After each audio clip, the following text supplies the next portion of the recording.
My look at the Mission Impossible franchise continues with 2000's Mission Impossible 2. Though a more divisive outing among many, always has sauce before it. Let's open up and find out why. This time, John Woo is at the helm. Topical action films such as Hard Target and Face Off. He is also known for his signature Hong Kong action films such as The Killer, A Better Tomorrow, and my personal favorite, Hard Boiled. Though he did have creative differences with the studio and Tom Cruise, enough of his creative fingerprints remain on the final product to stand out at me. So, let's get this started. We open on Sydney, Australia, and the obligatory shot of their opera house and Biosite Pharmaceuticals. So, a few pieces of pop culture that can soon have signaled in the 90s and being the new millennium. We're introduced to Ethan and flip back to Atlanta. It's also a great setup. In the action scene, he gives a taste of what we're in for the next 2 hours. Turns out it's actually Sean Ambrose who they do Gray Scott. Also, because of the reshoots of this movie, he couldn't be in the Wolverine and X-Men before Hugh Jackman got the part. How about that? There are multiple elements that definitely place us in the year 2000. The new metal edition of the opening music, the sunglasses Ethan gets objective from, scaling cliffs in Monument Valley and Dead Horse Point no less, the experimental pathogen as Chimera being smuggled in the air. Fairly obvious reasons that last one hit much harder over just a year later, and we'll talk more about how the fans adapted next time. I will say, cinematographer Jeffrey L. Kimball gets fantastic shots in this film, eager to tell you more about why. Though Andrew Lesnie left his DP with stylistic differences, the camera work here is still slick as ever, 25 years later. Ethan partners with Naya Nordhoff Hall, played by Tandy Newton in Seville, Spain, which is another location City doubles for. Turns out they're meeting at the flamenco dance as an homage to classic West Side Story. How about that? And with non-action scenes like great shots. As Hall proves herself by claiming of a hidden Bulgari necklace, turns out that Oliver Stone was going to direct at one point, but scheduling conflicts got in the way.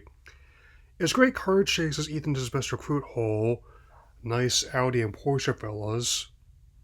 I was 8 when I first saw this. What do you guys want from me? The mission commander this time is Swanbeck, played by Sir Anthony Hopkins. Swanbeck, after bringing Ethan up to speed, assigns him to track down the stolen Cinema Chimera, as bad blood between Hunt and Ambrose. They're not perfect by any means. The writers Brandon Braga and Ronald D. Moore bring the same flair for storytelling that they had in the Star Trek franchise to the script of this movie. Despite her initial reluctance, Hunt does convince Hall to join. Relic set up as everyone heads to Sydney, turning this into a big Aussie cat and mouse game. Oh, to be a fly on the wall during that first test screen in Illinois. Luther joins Ethan alongside Billy Baird, played by John Paulson. As Hall infiltrates Ambrose's villa, Luther tracks her as the others wait to make their move. Looking back, it's another interesting example of how the franchise has evolved over time. Emotion. Though he's not about cutting off a teammate's fingertip, he does still enjoy the cultural horse race. Apparently, the film also parallels 1946 Caper Notorious in this sequence. We'll have to check that out sometime. Elsewhere, Ambrose is tracked to a bar where a buyer for Chimera is waiting. John McCloy, played by Brendan Gleeson. Naturally, Ambrose has bad blood with him too. Later double-crosses him and infects him with the Chimera, which can kill the host within 20 hours in the bloodstream. Fortunately, Ethan intercepts him so a cure can be found for Bellerophon was too late. Next, Egyptians just steal a single Chimera from their HQ and get away from Ambrose, and even at this early stage, I really enjoy how this movie does practical action and remixes elements that we've shown before. Once the package is secure, it's time to extract it. This movie also turned up at an R rating in the first editing pass, but it took a bit of retooling to get to a PG-13. I must say, I actually forgot how much I like Ambrose as a villain, but he makes a great contrast to Ethan. The climactic action scene between them is just a delight, acting as this film's signature sequence, with one of John Woo's signature gunfights, complete with flying doves, and a motorcycle chase through the winding roads of Sydney on a speed triple and Daytona, all topped off by direct blows between Ethan and Sean at North Head. Despite a valiant effort from Ambrose, Hunt comes out on top. with Close Hall being treated for the Chimera, Hunt enjoying the sights in Sydney for his next assignment.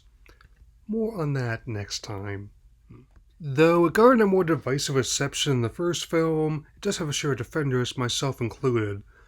Alongside the Simpsons, X-Men, and Pokemon movie 2000, it was something of a formative keystone on future blockbuster tastes.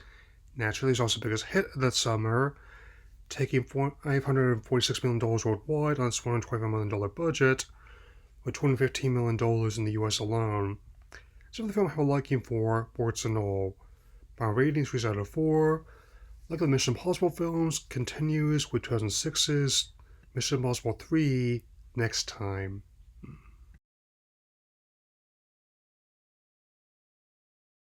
Ethan partners with Nya Nordhoff Hall, voiced by